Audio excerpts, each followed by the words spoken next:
Worst case scenario tayo kapatid. Nalaman mo na niloloko ka na niya. Anong gagawin mo? Papakawalan mo ba siya dahil alam mo kung ano yung worth mo?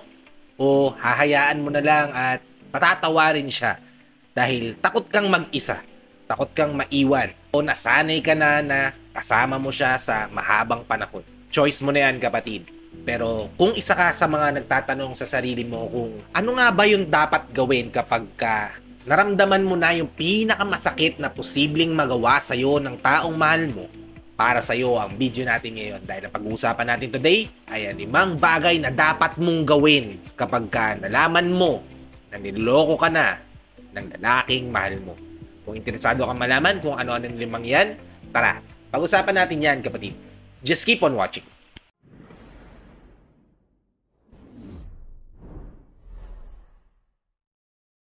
Hi, I'm Gary Opimo at ito ang 5 dapat mong gawin kapag nalaman mo na niloloko ka na ng partner mo. Kung bago ka pa lang dito sa channel ko, please consider liking this video, hit the subscribe button and the notification bell para lagi kang updated sa mga videos na katulad nito na i-upload pa natin sa hinaharap. Ang unang-unang bagay na dapat mong gawin kapag nalaman mo na niloloko ka na ng taong mahal mo, ng lalaking mahal mo, ay tanggapin mo yung sakit na nagawa niya sa'yo. Let's face reality, kapatid. Nandiyan na yan eh. Nagawa na niya. Hindi mo na mababago yan.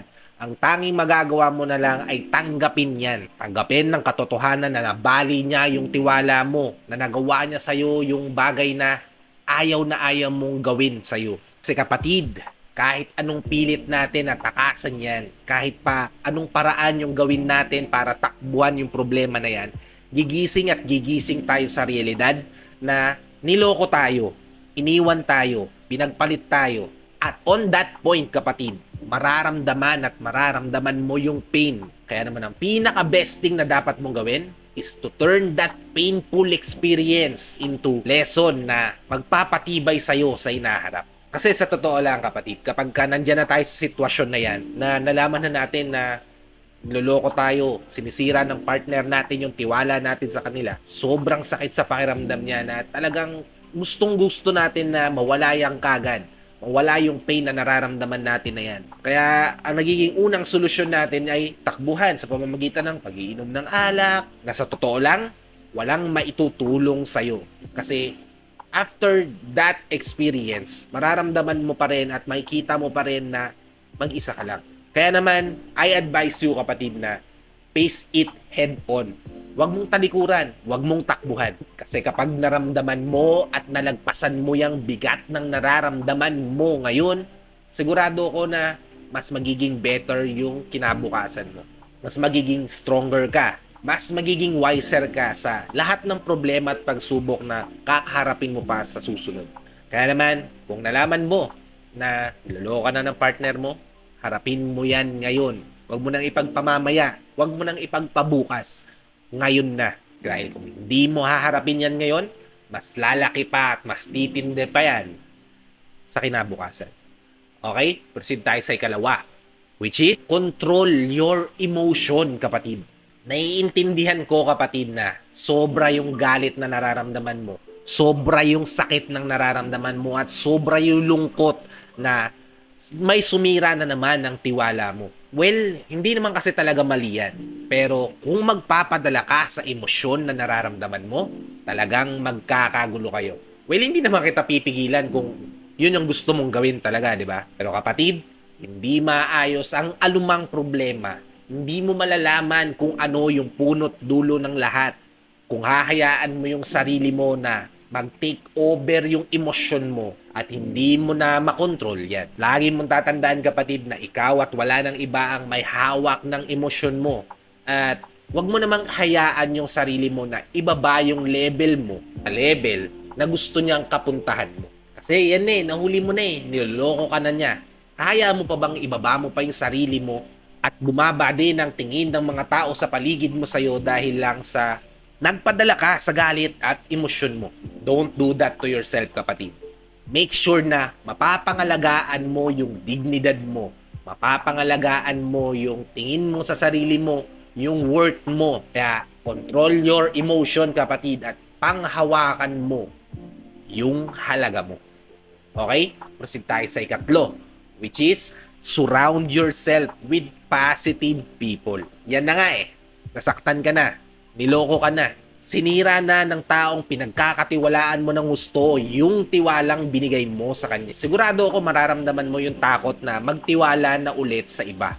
Kaya naman, mas kailangan mo yung taong totoong makakaintindi sa sitwasyon mo, totoong makakaintindi sa'yo. Yung mga tao na tutulungan kang bumangon sa pagkahulog mo, sa pagkadapa mo, at tuturuan kang mas maging matatag na tao. Kaya wag mo nga hayaan yung sarili mo na mapalibutan ng mga tao magsasabi sa'yo na yan na nga eh, sinabi ko na sa'yo eh, dapat natuto ka na nung sinabihan kita. Hanapin mo yung mga tao na yayakap sa'yo at tuturuan kang maibalik mo sa sarili mo yung nawalang tiwala mo, nawalang pagmamahal mo, at nawalang parte ng sarili mo. Yung mga ganyang tao, kapatid, yan yung mga tao talagang makakatulong sa sitwasyon mo. At mararamdaman mo na naghihil ka ng paunti-unti kasama sila. Make sure na yung mga kasama mo ay yung positive-minded people na sisiguraduhin na malalagpasan mo yung pain na nararamdaman mo ngayon. Hindi sila aalis sa tabi mo hanggat hindi ka nagiging masaya ulit. At sasamahan ka nila na maging mas better than your yesterday. Okay? Proceed tayo sa ikaapat. Ang ikaapat na bagay na dapat mong gawin kapag ka nalaman mo na niloloko ka na ng taong mahal mo, ay wag na wag mo siyang hahabulin. Karamihan kasi sa atin, kapatid, no? Ang unang ginagawa kapag ka nalaman natin na sinisira ng taong mahal natin yung tiwala natin sa kanila, sa sobrang takot natin na mawala rin sila sa buhay natin, na mahinto yung relasyon na meron kayo, yung samahan na ilang taon yung pinaghirapang pagtibayin. Ang gagawin natin, tatahimik na lang tayo. Iindahin natin everyday yung sakit ng nagawa nila. Kasi iniisip natin magbabago pa sila at mawawala rin yung pain na dulot ng ginawa nila sa'yo. Kasi nga, natatakot tayo na baka nga mawala sila sa buhay natin. Baka nga maging mag-isa na naman tayo, di ba? Kapatid, hindi ko kayo masisisi yan dahil normal lang yan. Dahil totoo na naman, mararamdaman mo yan kasi nagmamahal ka. At syempre, nasanay ka na, nakasama mo siya. Pero kapatid, kapag ka ginagawa mo yan sa sarili mo, unti-unti mong binabaon yung sarili mo sa ilalim ng lupa. Unti-unti mong tinatapak-tapakan at niyuyurak-yurakan yung pagkatao mo. Tingin mo, kapatid, worthy ba na gawin mo yan sa sarili mo? Para sa kanya? Okay lang ba sa'yo yun, kapatid? Well, ikaw ang makakapag-desisyon yan, kapatid. Wala kaming karapatan na baguhin yung desisyon mo sa sarili mo. Pero lagi mong tatandaan, kapatid, na kung nagawa niya sa'yo ng isang beses yan at hinayaan mo lang at pinagbigyan, sigurado ko na mauulit at mauulit yan. Kaya, kapatid, kung niloloko ka na o niloko ka na, huwag mo namang hayaang ibaba mo yung pagtingin mo sa sarili mo. At ikaw pa mismo yung magpapaubaya at maghahabol sa kanya. Ang mangyayari lang yan, lalaki lalo yung ulo niya. Magkakaroon siya ng panibagong rason para lokohin ka sa susunod. Kasi iisipin yan, napagbigyan mo siya ng isang beses kahit niloko ka na niya, di ba? Huwag mong gawin sa sarili mo yun, kapatid. Hindi ka niluwal ng magulang mo dito sa mundo para lang tapak-tapakan, baliwalain ng iba. Dahil lang sa rason na ayaw mong mawala sila sa'yo. Kaya please, kapatid, huwag kang maghabol. Pangalagaan mo yung dignidad mo. At syempre, yung worth mo, yung halaga mo. Para naman meron kang maipagmamalaki sa susunod na magiging kapareha mo. Okay? Proceed tayo sa ikalima. Which is, ikaw na lang muna, kapatid. Sagad ka na eh. Sigurado ko na pagod ka na din ngayon. Lalo na kung alam mo sa sarili mo na binigay mo ang lahat sa kanya. So, ang tanong dyan, kapatid, paano ka makakabawi sa sarili mo? Ikaw naman, kapatid. Huwag mo namang hayaan yung sarili mo na malunod sa kalungkutan at sa sakit na nararamdaman mo. Hindi porke nasasaktan ka ngayon, tatalikuran mo na yung sarili mo. Hindi porke iniwan ka ngayon, sinaktan ka ngayon, pinagpalit ka ngayon, isipin mo na wala nang ibang magmamahal sa'yo. Hindi porke tinalikuran ka ng mundong ginagalawan mo. Hindi porke tinalikuran ka ng mundo, hindi na magiging maayos yung buhay mo. Lagi mong tatandaan, kapatid, na ikaw at wala nang iba ang makakapagsabi sa sarili mo at sa buong mundo na this is enough. This time, Ikaw naman.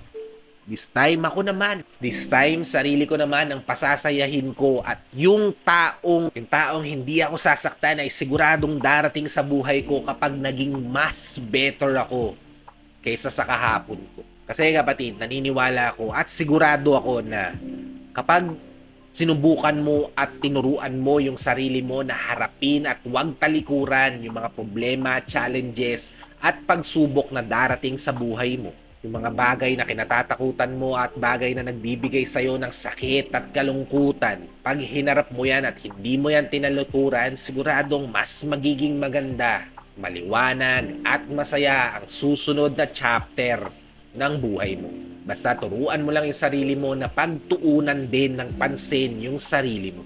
Dahil ang totoong taong nangangailangan ng totoong pagmamahal na galing sa'yo, wala nang iba kapatid kundi ikaw yun.